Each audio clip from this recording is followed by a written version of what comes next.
Bonjour, ouais, ça marche. Parfait.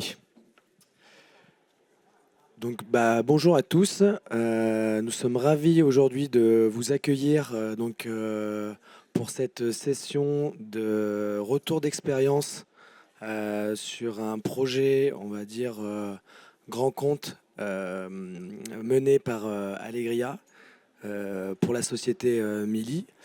Euh, Tout d'abord, je vais me présenter. Donc, moi, je suis Henri, je suis vice-président chez Allegria. Je suis responsable et en charge de la partie solution, qui est la partie qui gère tous les services que l'on peut offrir à nos clients. Donc ça va du conseil à la mise en œuvre de solutions no-code chez nos clients.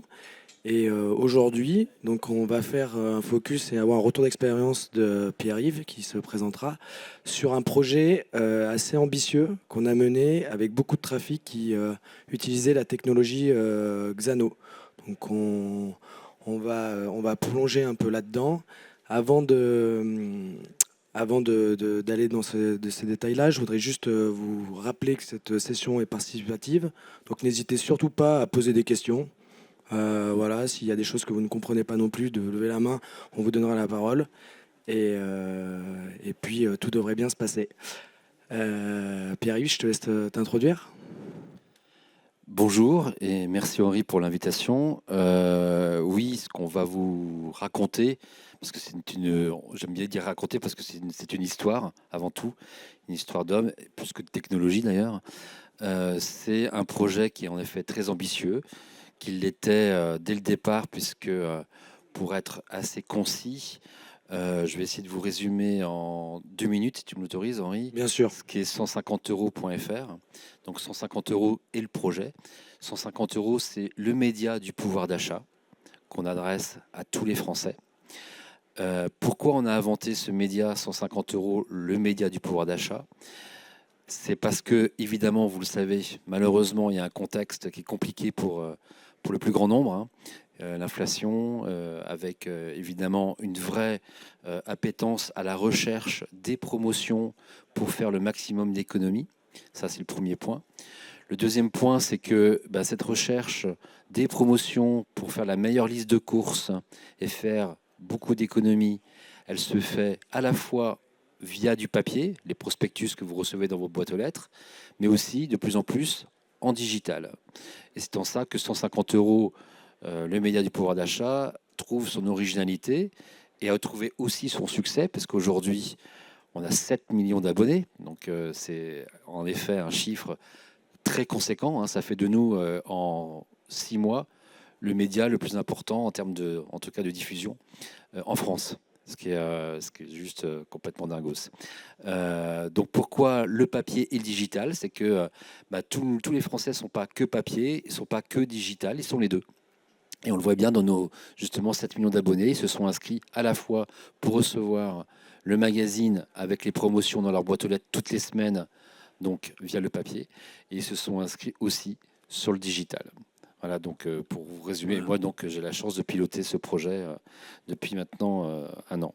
Donc, comme vous l'avez compris, Pierre-Yves est venu voir Allegria parce qu'il avait un sujet de transformation à opérer assez rapidement.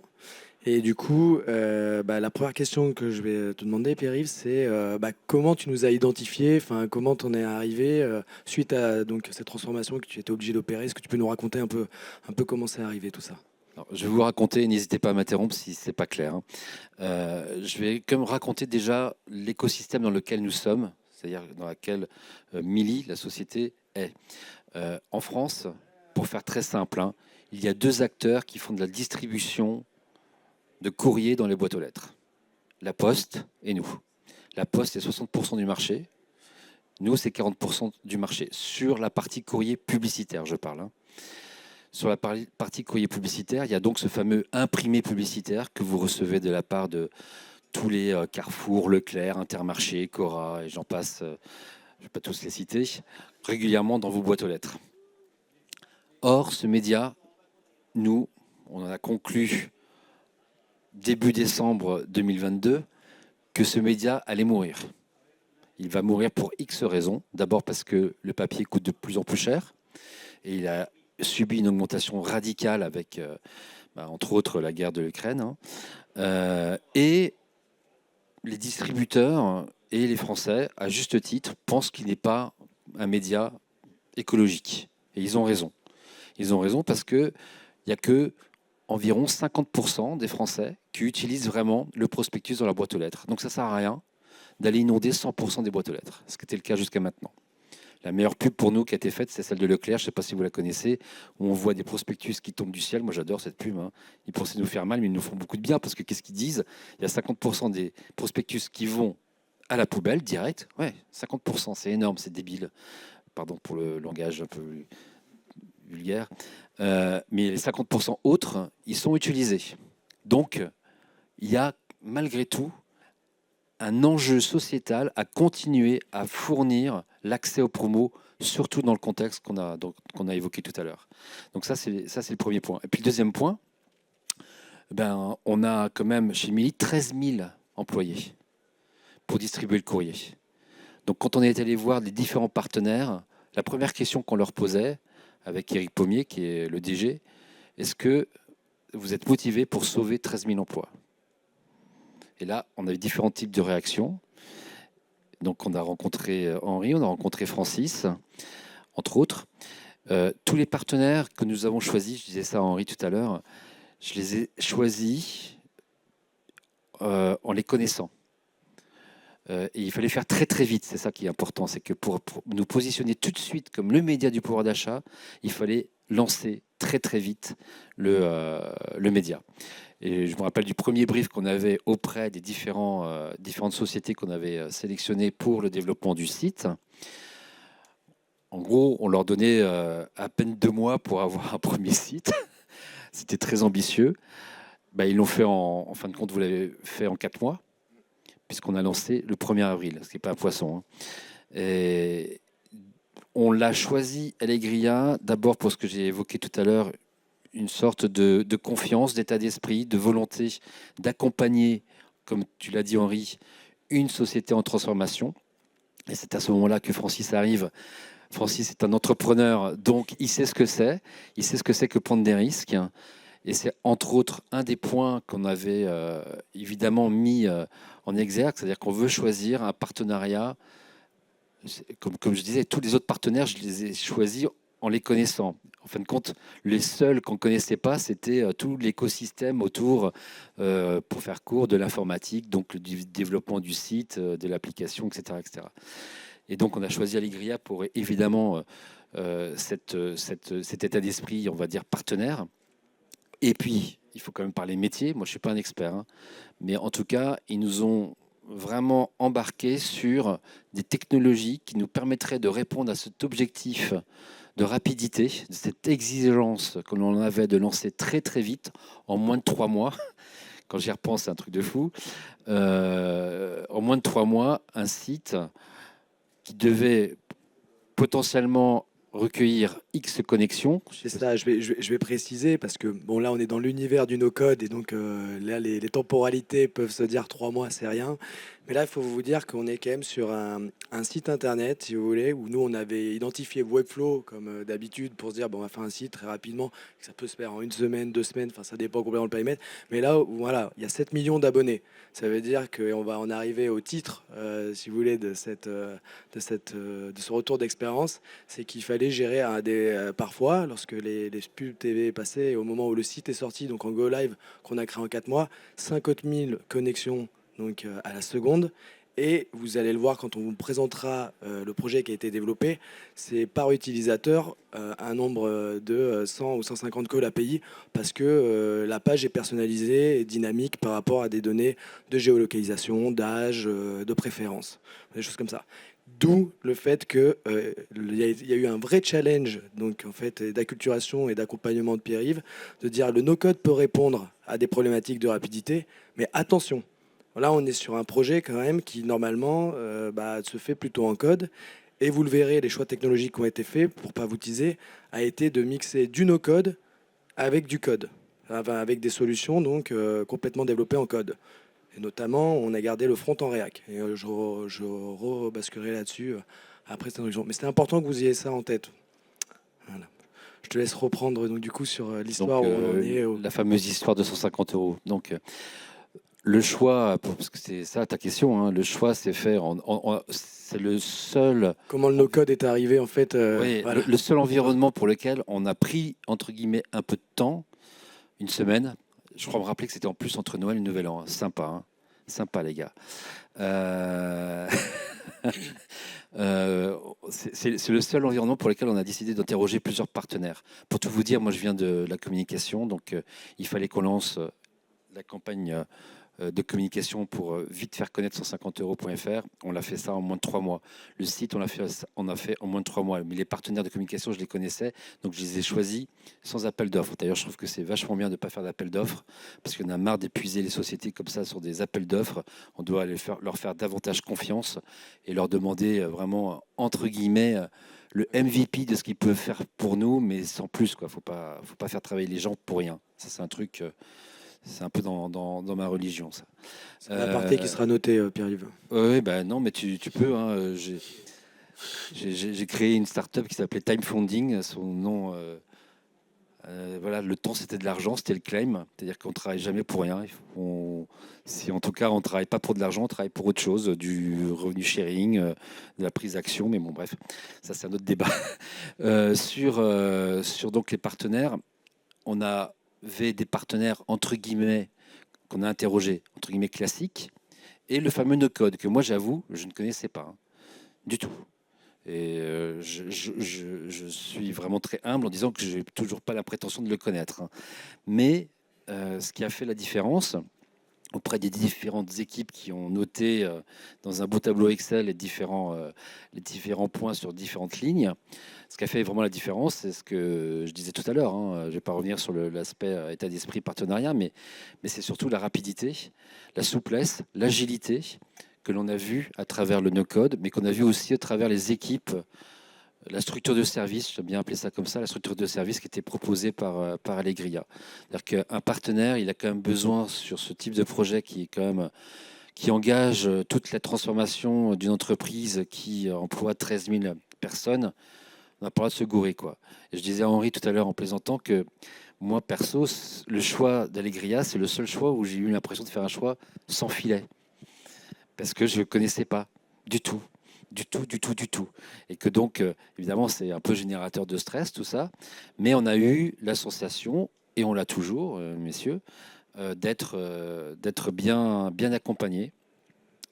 Tellement bien accompagné que même si moi j'ai très mal vécu au départ, quand il y a eu cette prise de conscience de dimensionnement fort qui exigeait de la robustesse que sans doute le no-code ne pouvait pas proposer, en tout cas assurer, notre partenaire, Allegria, nous a trouvé la solution pour, et là je ne vais pas rentrer dans les aspects techniques, Henri, je te laisserai faire, mais pour proposer une alternative avec donc à la fois du no-code et du code. Bon, mais c'est-à-dire, voilà, vous avez compris l'enjeu. Donc, on a un énorme site internet, enfin, voilà, une web application à construire. Il y a 13 000 emplois à sauver. Enfin, il faut aller extrêmement vite. Il y a un périmètre qui est défini, mais enfin, pour ceux qui sont un peu de la partie, vous savez toujours que le diable se cache dans les détails.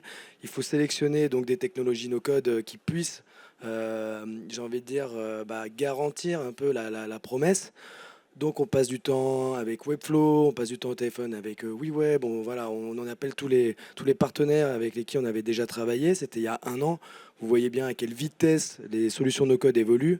Et WeWeb et Webflow nous dit, nous on peut pas s'engager là-dessus, on peut pas se commit sur le nombre d'API, enfin l'ambition, la cible que vous êtes en train de faire.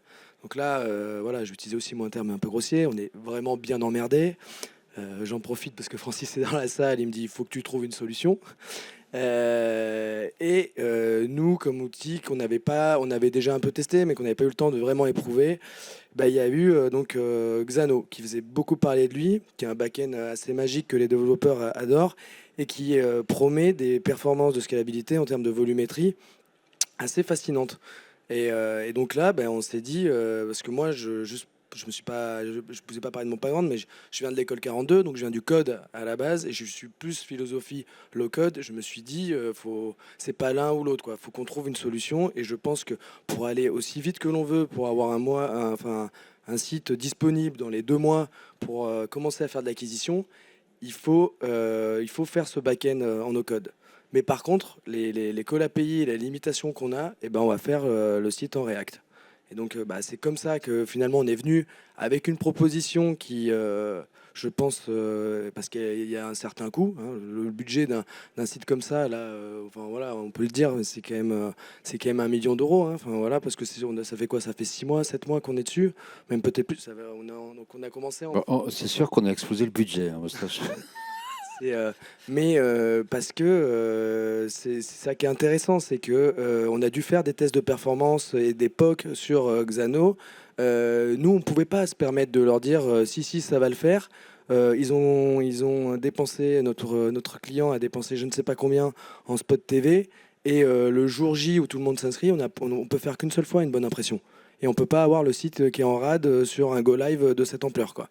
Donc c'est ça qui a été un peu la course, c'est ça qui a été des discussions qui nous ont fait grandir, nous en tout cas énormément chez Allegria, qui nous ont obligés à faire preuve de vigilance, mettre en place des astreintes, avoir une espèce de maintenance, des choses qui nous ont fait énormément apprendre. Mais voilà, on a fait des tests de performance sur Xano.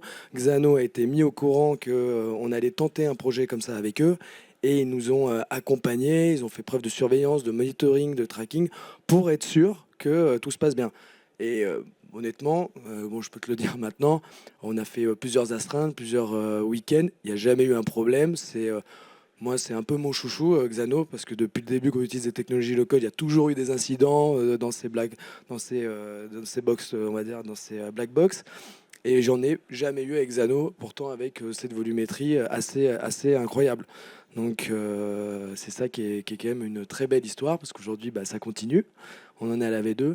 Et ce que je peux te proposer, Pierre-Yves, c'est peut-être de montrer un peu le produit maintenant, oui. pour voir un peu à quoi ça ressemble, et que vous compreniez, pour ceux qui sont un peu plus techniques, et s'il y a des questions qui viennent aussi, pourquoi ça génère autant de call API par utilisateur. Et pourquoi Webflow n'était pas une solution qui pouvait satisfaire. Oui, déjà. Juste, on parle de combien d'utilisateurs déjà? Alors, en inscription, en fait, il y a 7 millions d'utilisateurs qui sont inscrits sur la plateforme. Après, c'est qu'au moment où on a lancé les campagnes, c'était des campagnes d'acquisition pour qu'ils s'inscrivent et qu'ils ensuite soient. Et là, on parlait de 50 000 inscriptions à la seconde. Voilà. Donc, voilà. Là, c'est pas Airtable Software, viens faire joujou, quoi.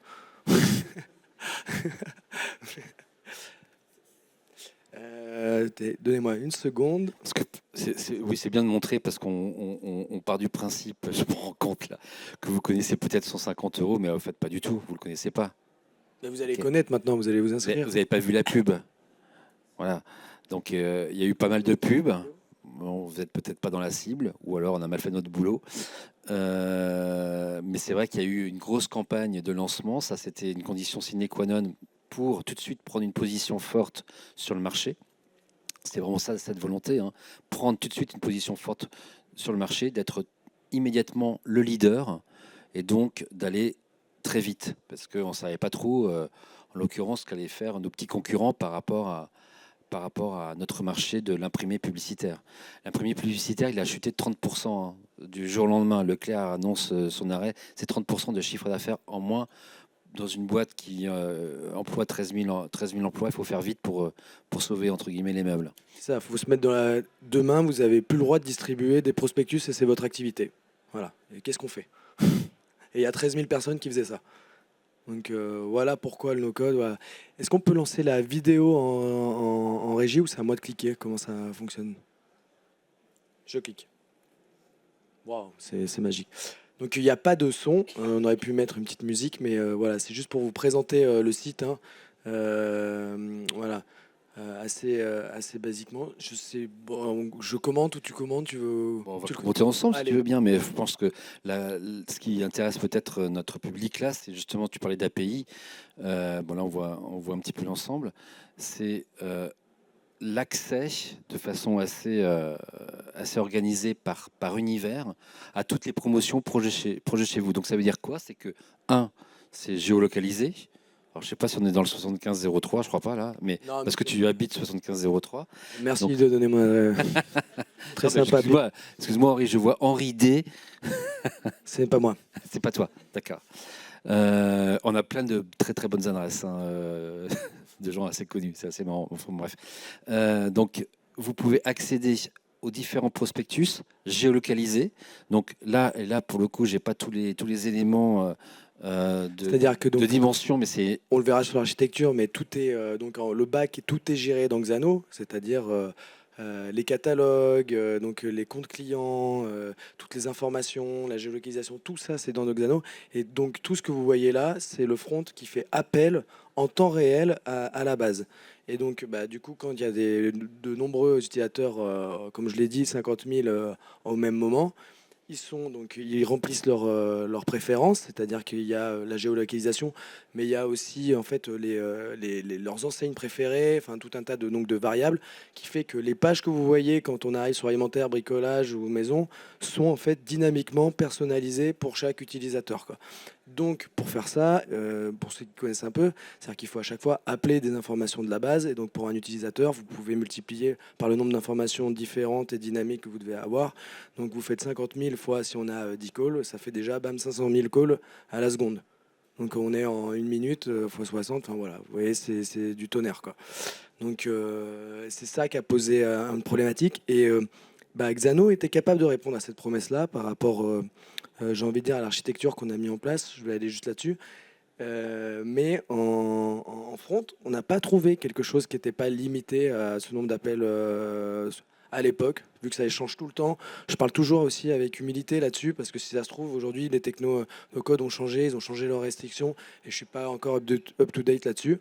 Mais donc, on a préféré de ne pas prendre de risques et le développer en React, concrètement.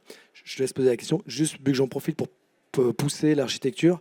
Il y a eu aussi, vous le savez, il y a des gros enjeux sur la RGPD ou sur des solutions comme ça. On a pu, parce qu'il fallait aller très vite aussi pour être dans cet aspect réglementaire, utiliser deux web applications qui sont Bubble pour faire une solution pour les DPO pour aller traquer les gens qui demandaient donc la suppression de leurs données personnelles, et où en fait il nous fallait un interface pour aller les rechercher, les supprimer et les cleaner de la base pour que le DPO puisse en fait faire cette gestion-là. Et on a pu le faire avec Bubble parce qu'en fait il n'y avait aucune donnée sensible qui transitait ou qui même dans les logs chez Bubble. Parce que voilà. Et on a fait aussi une application pour suivre ceux qui s'inscrivaient, mais qui n'arrivaient pas au bout de l'inscription, qui ne remplissaient pas tout, pour faire un follow-up des customers. Donc on a rajouté 2 applications no code, parce que là aussi, il a fallu aller très vite, qu'on ne voulait pas passer par des phases de cadrage, de conception sur ces applis-là, et que pour le coup, Bubble étant on va dire, un tout en un, ça allait plus vite de le faire comme ça que plutôt de mieux l'architecturer, de le faire directement dans Xano avec un autre front dans le React. C'est toujours ce souci en fait héroïste qu'on a eu, vitesse versus coût versus apport. Et le côté d'être dans la réglementation était quelque chose d'extrêmement surveillé sur ce type de projet, ce type d'activité.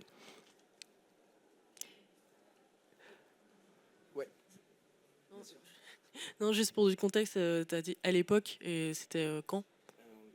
C'est d'une époque lointaine d'il y a 1 an, c'est-à-dire janvier. Mais c'est qu'il y a quand même des releases toutes les 6 mois. Donc ce que je veux dire, c'est que en janvier 2023, donc, on n'était pas capable d'avoir autant de call API avec Webflow Enterprise. Et WeWeb n'était pas une solution et qui était envisageable sur le point de vue SEO. Là, ici, il y a des enjeux des SEO énormes parce que c'est que de l'acquisition et que... donc vous voyez, c'est tout un tas de critères, en fait, de critères donc techniques et critères métiers qui doivent être en fait passés à la moulinette, qui fait que finalement, en plus avec les RGPD et tout, les solutions no code sur un tel projet, il n'y en a pas 60. Hein. Voilà. Et après, c'est le risque de partir par exemple sur des solutions open source, mais est-ce qu'il y a la communauté et la maturité? On ne peut pas nous se permettre de recommander ça à des clients et ensuite de leur dire on a fini et ils n'aient plus personne pour le maintenir. Ça, c'était aussi un deal qu'on a dû faire avec la DSI de Mili, que eux-mêmes valident et soient en mesure de monter sur Xano s'ils veulent à un moment donné se passer des sous-traitants et qu'ils ne soient pas, j'ai envie de dire, bloqués avec nous. Sinon, ça, voilà, c'est ça se fait, mais bon, c'était pas notre philosophie. Donc ça a dû être aussi, j'ai envie de dire, bien étudié. Et tout ça a été fait en 2 semaines. Donc je dis bien étudié, comme l'a dit Pierre-Yves, il l'a appris sans filer, mais c'était un peu en tout cas ce qu'on lui a promis. Et on espère qu'à ses yeux, on a quand même répondu à cette promesse-là.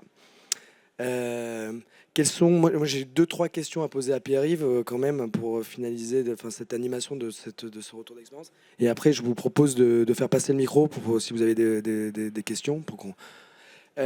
Moi, c'est qu'est-ce qui, pour toi, par rapport à ce projet, a été vraiment une réussite et les sources j'ai envie de dire, de déception que tu as pu avoir, même si tu as pu commencer par rapport à les évoquer, par rapport au côté opaque, des choses. Mais voilà, qu'est-ce qui pour toi était vraiment une réussite sur ce choix plutôt du no-code, pas la gestion de projet, bon ça on en parlera entre nous, mais plutôt sur le no-code, l'informatique, ce que tu as ressenti, et puis voilà, et les sources de déception. Voilà. Je pense que c'est important que vous ayez ce genre de retour d'expérience. Alors là où les éléments de satisfaction, c'est quand même ce qu'on a réussi à faire en si peu de temps. Je pense que objectivement, c'est un vrai motif de satisfaction, voire même de fierté collective, parce que l'enjeu était énorme au départ. Et c'est vrai qu'on est parti from scratch et qu'on a découvert au fur et à mesure des jours, parce que c'était vraiment du quotidien, les choses un petit peu au fur et à mesure. Nous, d'abord, et nos partenaires tous en même temps. Pour la petite histoire, j'avais créé un rendez-vous visio, parce qu'évidemment, tout le monde était un peu éparpillé, là, qui s'appelait Apéro 150 € à 18h30. Tous les jours pendant 2 mois. Pendant 2 mois, tous les jours, il y avait donc à peu près une quinzaine de personnes autour de cette visio, parce qu'on était vraiment dans un sprint complètement dingue. Donc, je pense qu'en termes, tu me demandes de ne pas parler de gestion de projet, mais je pense qu'il y a quand même un vrai motif de satisfaction là-dessus. C'est l'engagement de tous, et en particulier d'Allegria.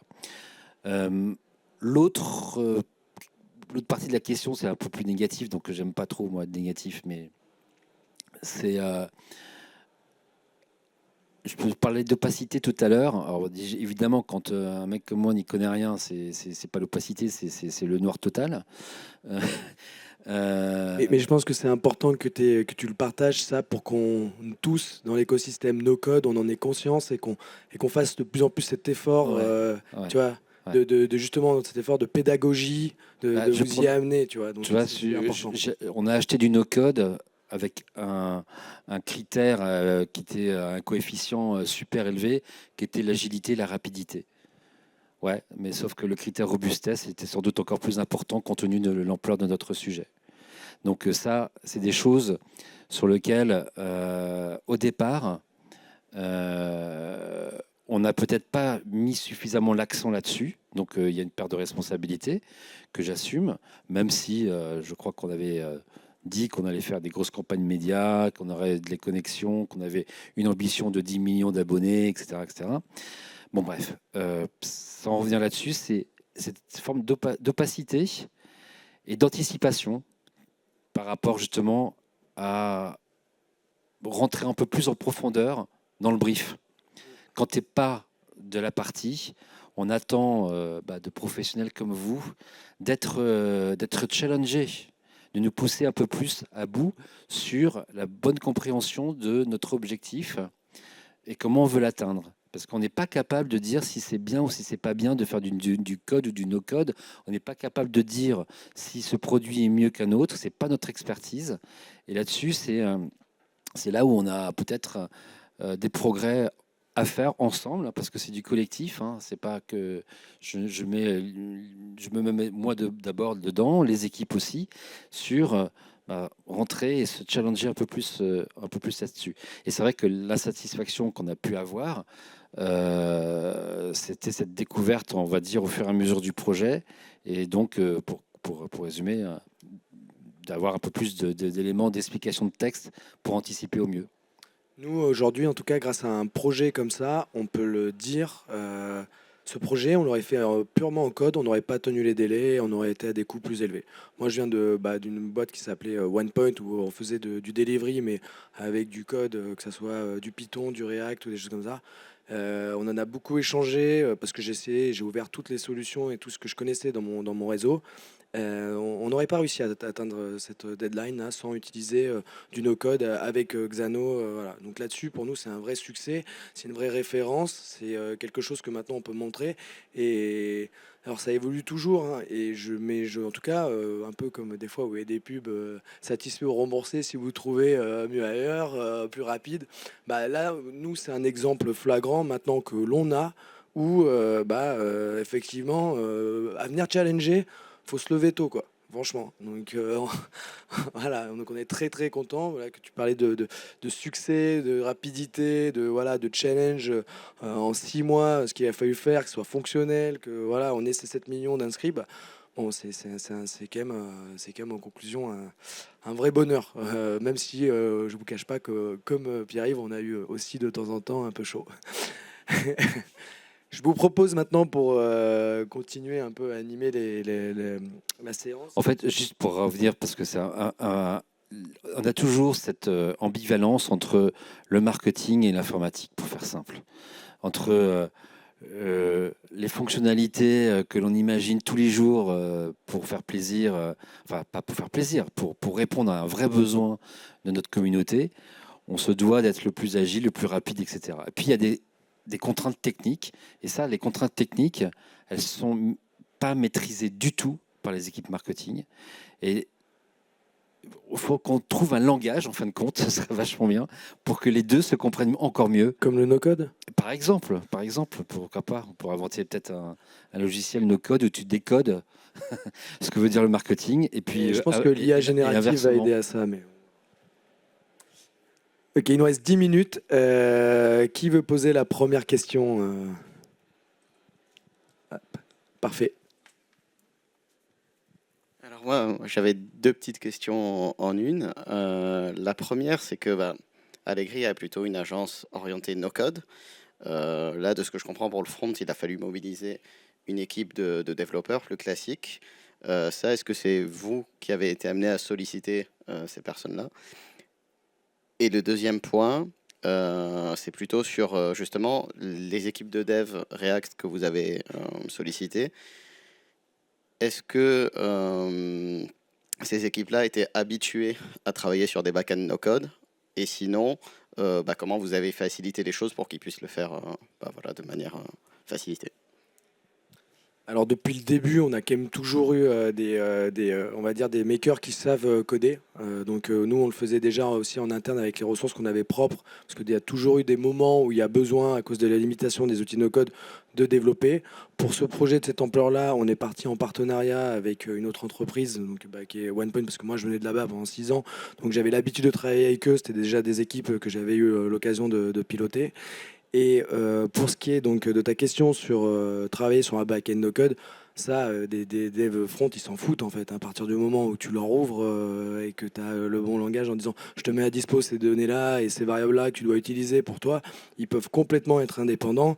Voilà, on conseille pas, c'est mieux si tu as du Node.js et tu fais du Angular ou du Vue.js parce que c'est le même langage, mais tu peux très bien avoir un back-end en Python et un front-end en JavaScript. Ça n'a jamais trop posé de problème, quoi. À part que si jamais tu veux faire passer, quand tu as une ressource qui s'en va l'un à l'autre, il faut que tu t'assures qu'ils aient les deux compétences. Donc c'est pour ça que tu veux plutôt faire en sorte qu'ils parlent le même langage, quoi, et la même communication. Donc ça n'a pas du tout été un problème. Franchement, voilà. Nous, ce qu'on avait comme prérequis, c'est après backlog de sprint, il faut que ça, en tant qu'enabler, ça soit disponible, sinon on peut pas commencer notre sprint. Et après, c'est de la gestion de projet informatique ou de la gestion de projet tout court, vous êtes engagé à nous livrer ça dans les temps, sinon nous, ça nous met en galère. Et puis pareil, la DSI Midi devait aussi nous fournir des informations. Donc c'est un très gros projet. Il y a 3-4 équipes de développement qui travaillent ensemble. Et absolument pas un problème, quoi. Mais ça, dans tous les projets qui vont devenir de plus en plus ambitieux avec le no-code, le low-code ou l'IA, c'est la base. L'architecture, la communication entre les prestats, le pilotage de ce prestataire, c'est ça où il y a des dangers.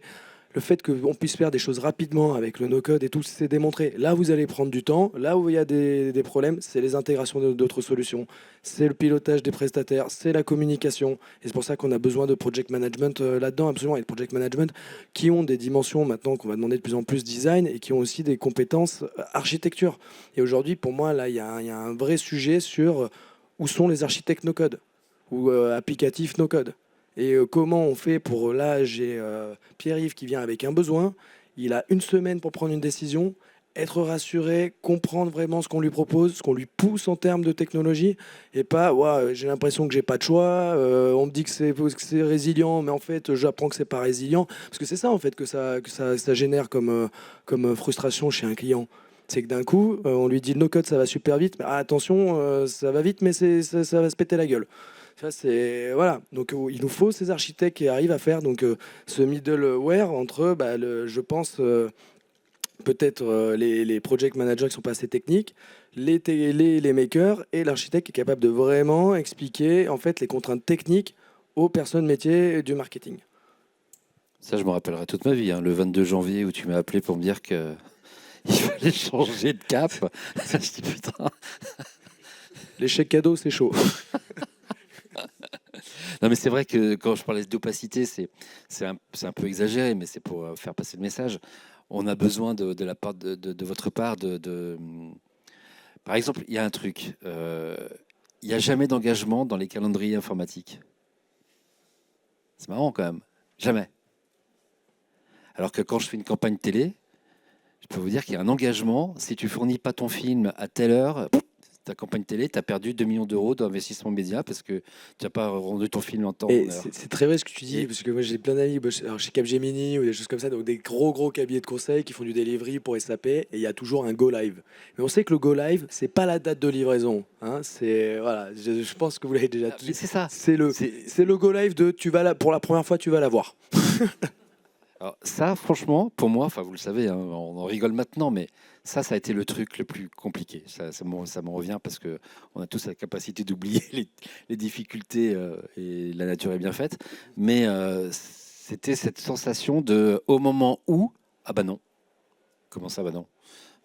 Et là, il y a toujours de bonnes raisons, hein, mais c'est là où en termes de pilotage, c'est parfois un peu. Souvent, c'est qu'il est très difficile de figer un périmètre et de pas se rendre compte des choses tout au long. Donc c'est aussi la nature humaine qui est comme ça, quoi.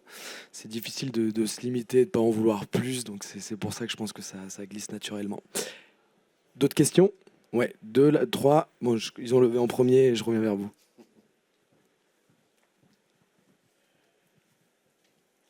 Moi, c'était par rapport à Xano. Donc, vous utilisez l'authentification de Xano. Enfin, est-ce que vous utilisez l'authentification Xano? Et ensuite, au niveau donc des prospectus, par exemple, ça doit changer tous les 15 jours ou des choses comme ça, toutes les semaines. Comment est populé, du coup, Xano derrière? Parce que comment vous allez chercher ces prospectus? Et d'ailleurs, sous quelle forme ils sont sous quelle forme? Alors c'est la DSI ça, qui nous a mis à disposition en fait ces catalogues parce qu'ils ont des partenaires sur lesquels ils se sont en fait greffés, donc ils leur fournissent chaque semaine des nouveaux prospectus et donc ils viennent repopuler en fait la base Xano. Et pour la connexion, ça a été fourni aussi par la DSI, l'authentification. Donc c'est pas utilisé par l'authentification de Xano. Parce qu'ils avaient des besoins et en acquisition, on a fait le choix d'une connexion Magic Link parce que les populations qui sont touchées peuvent être un peu plus âgées que des personnes plus jeunes qui ont l'habitude d'utiliser les Google Providers ou des choses comme ça. Et donc ils avaient vraiment besoin qu'il y ait le moins de freins possible pour que on acquiert une énorme base de consommateurs. Ma question, c'est par rapport à quelle fonctionnalité tu as fait intervenir React. Donc, c'est quoi la limite de Bubble qui t'a poussé à nécessiter du vrai dev? Alors, c'était pas Bubble, c'était Webflow. Bubble, c'était d'autres applications qu'on a mis. Et c'était, comme vous l'avez vu, la génération des catalogues en fait, géolocalisés qui sont poussés. En fait, et puis tout un tas de, par exemple, rien qui est marqué Henri Dumas ou les favoris, les choses comme ça, fait que tu génères une page différente pour chaque utilisateur. Donc pour chaque utilisateur, tu dois générer en fait un appel à API 1, tu vois, et puis tu le multiplies par toutes les fonctionnalités, tous les appels qui te permettent de faire cette brique-là. Donc par exemple, si je suis géolocalisé et que mes préférences c'est Carrefour, il faut que je filtre et en fait j'ai des filtres automatiques qui doivent décliner de ça. Donc c'est ça qui a multiplié les calls. D'accord. Et merci. Bonjour. Bonjour. Je voulais savoir, il y a eu combien de personnes sur le projet, enfin chez OnePoint et Allegria, qui ont travaillé? Faut que je dise, je sais plus. On t'en a facturé combien déjà? Alors, en fait, il y a eu aussi des personnes de Mili en développeurs qui ont travaillé. Donc, nous, il y a eu des moments où on a fait venir aussi des développeurs Bubble. Donc, ça a fluctué entre, on va dire, 5 d'Allegria, je dirais entre chef de projet, du designer, 2 makers en général. Il peut y avoir des pics parce que des fois, on a même fait aussi une landing page Webflow. Donc voilà, enfin bon, je rentre pas dans les détails. 5 et il y a dû avoir, il y avait 3 développeurs à plein temps dev, un lead tech qui est ensuite épargné et il y a eu alors nous on n'était pas à plein temps, donc c'est pour ça, ça fait 5 chez Allegria et environ 7 à 8 personnes chez OnePoint en dev pur. Et il y avait aussi, je dirais, 3 à 4 personnes de la DSI pour du project management, pour aussi des informaticiens qui devaient suivre le projet pour pas perdre complètement le contrôle de ce qui se passe quand il faudra réintégrer ça dans la DSI de Mili. Et je pense que j'oublie d'autres équipes parce qu'il y a d'autres équipes en fait aussi qui interviennent pour notamment la mise à disposition des catalogues, d'Idomi, enfin bon, des choses comme ça. Mais donc on est sur un projet environ 40-50 personnes quoi. Oui, bonjour, merci à vous deux pour la présentation. Je voulais savoir, vous avez parlé de résilience, mais est-ce qu'avant le Go Live, vous avez fait des tests de montée en charge sur Xano et si oui, comment? Of course. Alors, on a simulé des appels avec des fausses données. En fait, on avait déjà les endpoints qui étaient créés et on a simulé. En fait, je sais plus ce qu'on a utilisé comme ça. Je sais plus ce que Mina a utilisé, notre head of QA. Mais on a simulé en fait un nombre de connexions qui était avoisinant et on a fait 10 000, 20 000, 30 000, 50 000 et puis on s'est dit en fait jusqu'à 100 000 franchement on est peinard. Mais oui évidemment que tout ça a été ça a même été limite poké avant de finalement dire à Pierre-Yves tu peux nous faire confiance. Mais même en l'ayant fait, on avait voilà, quand il dit pas de filet de sécurité, même en l'ayant fait, le jour J t'es dimanche soir, si t'as fait un peu la fête et tout, t'es fatigué, mais bon, voilà, quoi, tu te dis, pourvu que je vais me coucher à 10h et pas à 4h. Bonjour. Chez Mili, au niveau de la DSI, en termes d'acceptation de ce type de solution sur les logiques de sécu, RGPD compliance, ça a été un cheval de bataille long ou finalement les freins sont vite levés? Alors, ils ont fait partie du jury dès le départ. Donc, ils n'ont pas eu de réticence par rapport au no-code. D'ailleurs, à ma grande surprise. En fait, on avait au sein des DSI quelques expérimentés déjà en no-code. Henri, je ne sais pas si c'est le prénom qui veut ça, chez nous, qui connaissait bien le no-code et qui a bien vendu cette solution, enfin cette technologie, enfin cette solution. Ouais, ouais. Non, mais mon DSI, Stéphane, pour pas le nommer, pareil. Alors Stéphane était très sur la rapidité. C'est quelqu'un qui est très habile, il parle comme ça d'ailleurs tout le temps. Bref.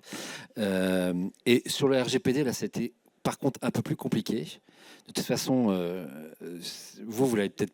Pardon? De toute façon, la solution qu'on avait prise l'été, voilà, c'est dans la structure que vous avez vue sur l'archi, Xanolé, il a toutes les certifications et il peut être émergé en Europe, et donc ça l'était. Et quand on a dû en fait rentrer encore plus dans les respects, c'est-à-dire le droit à la suppression de ces données utilisateurs, on a mis en place une interface via Bubble pour aller écraser toutes ces données-là.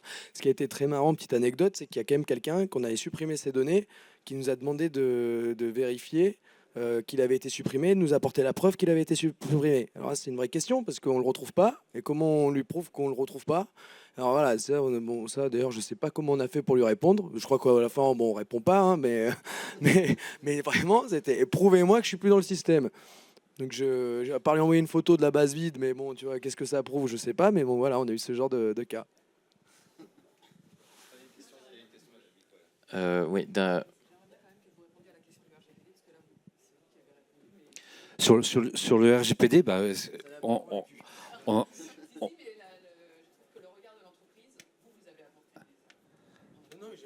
oui. Non, mais en fait, on a un service juridique et évidemment un DPO qui ne sont pas des tendres. Donc, ils ont passé à la loupe et au scanner tous les contrats. Et bah, c'est passé. Je ne suis pas un spécialiste non plus du RGPD en tant que tel, mais il n'y a pas eu de souci. Ça m'a été plutôt rapide aussi, hein, ces notions de validation. Et Mini est déjà à la base un prestataire data, hein. On a aussi pas mal de solutions data, donc on est vraiment en effet déjà très initié à toutes les logiques RGPD, CNIL et compagnie, aussi sur les résiliations, le désabonnement. Enfin, ça c'est quelque chose qu'on suit vraiment de façon très très précise. Et voilà, Nicolas Lécolier, qui est un DPO chez nous, qui a vraiment tout vérifié, le juridique, Maryse a tout vérifié, ils ont pris le temps.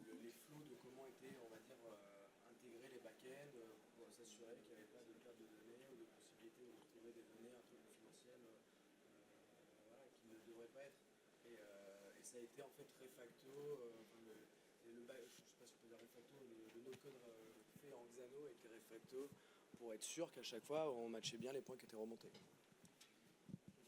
Comment ça a été traité, c'est qu'il y avait quand même un DPO à plein temps sur le sujet, quoi.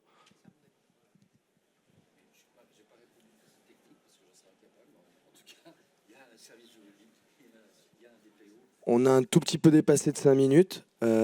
S'il y a plus de questions. j'ai une question, pardon. Merci pour la présentation. Les deux dernières questions, j'ai vu que ça avait levé. Non, c'est bon. Dernière question. Ouais, dernière question. Comment est-ce que vous gérez le paysage des outils no-code chez Allegria? Parce que ça change tellement. Est-ce que Voilà, vous avez des regarde ce que je vais faire spécialisations? là. Paf. Merci. Excellente question, merci de l'avoir posée. J'ai plus de voix.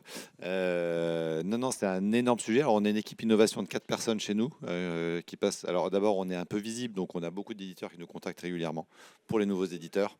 Donc, on en a, je sais pas, peut-être 10 par mois qui nous contactent. Zapier est ici aujourd'hui. Il y a quelqu'un de chez Zapier qui se balade, donc, par exemple. Donc, c'est assez drôle. Donc ça, c'est quelque chose, une veille qu'on fait en permanence. Donc on a 4 personnes qui font ça dans l'équipe innovation en permanence dirigée par Lucien, qui font un boulot de ouf parce que c'est un boulot de malade de tout checker en permanence. On a aujourd'hui une grille d'analyse avec une vingtaine de critères quand on fait une architecture no-code qu'on passe au crible à chaque fois. Ça va du prix, est-ce qu'il existe une communauté, la documentation, est-ce que les features sont collées avec ce que veut faire le client, est-ce que la boîte est en danger ou pas, est-ce qu'ils ont levé des fonds, bref, plein de critères comme ça. Et puis ensuite, il faut continuer à regarder ce qu'on a déjà et qui évolue aussi très vite, puisque les périmètres évoluent très vite. On voit très bien qu'il y a que Airtable essaie d'aller sur les plates-bandes de Bubble, Webflow qui essaie d'aller sur les plates-bandes d'Airtable. Enfin bref, tout ça évolue très très vite. Donc il faut tout le temps rester alerte. Et donc on a des product démos tous les vendredis avec un certain nombre d'éditeurs qui présentent tous les vendredis matins. Donc ils présentent à toute la communauté Allegria en fait, et ça nous permet aussi d'avoir ces informations partagées. Et puis ensuite, bien évidemment, on a des revues trimestrielles. Enfin, on a une revue mensuelle avec tout le CODIR et l'équipe innovation qui nous présente toutes les évolutions de chaque outil pour les managers aussi. Ça, c'est une fois par mois. Donc, mais il n'y a pas le choix, il faut le faire parce que ça évolue très très vite. Après, on essaye, et ça c'est le rôle d'Henri, parce que moi j'amène toujours des nouveaux outils. Et lui, il est là pour tuer des outils. C'est-à-dire que moi, j'ai des critères. Après, une fois qu'en fait, Lucien a fait ça, c'est intéressant, il faut qu'on regarde, il faut qu'on l'ait dans le scope et qu'on l'a enfin en ligne de mire. Moi, pour le ramener au centre de notre vision, j'ai quand même des critères qui sont la maturité de l'outil. Est-ce que ça fait déjà au moins un an et demi qu'il existe? La communauté, c'est-à-dire si on se lance là-dessus et tout, est-ce que c'est en train de prendre? Ou est-ce que c'est comme le langage Go de Google, ça tient un an et demi, puis après, ils ont lancé Dart, puis après... Voilà, la scalabilité, parce que moi, je dois faire en sorte que nous, on soit sur des technos qui vont quand même durer dans le temps, parce qu'on va les installer dans des DSI, et que si je lui dis on t'a installé un truc, il faut désinstaller, bah, on n'est plus très crédible sur du long terme, et on ne sera pas des partenaires très très longtemps avec eux. Donc ça, c'est très très important en fait. Ce qui fait que moi, je réduis aussi énormément, et que j'essaye de m'en sortir dans cette jungle. Et il y a des convictions qui bougent énormément, il y a des paris à faire, mais voilà en gros comment c'est géré, quoi. Un dernier point par rapport à ça, la stack technique a énormément évolué en 3 ans, parce qu'on a démarré en faisant plutôt des petits projets orientés start-up, d'époque, des MVP, PME, et maintenant 80% de notre business c'est du grand compte, donc c'est plus du tout les mêmes technos non plus. Certaines ont très bien évolué, je pense à Airtable qui maintenant cible vraiment le corporate avec des nouvelles versions et qui donc nous accompagne très bien dans cette évolution-là. Pour d'autres, on voit que c'est plus difficile. Et puis il y a des surprises, typiquement Flutterflow qu'on a vu arriver, qui était une super surprise, Xano, et il faut savoir aussi prendre ces opportunités-là. Merci. Merci beaucoup pour votre participation donc, à cette session. Voilà, vous avez été formidable. Très bonne journée, bon appétit.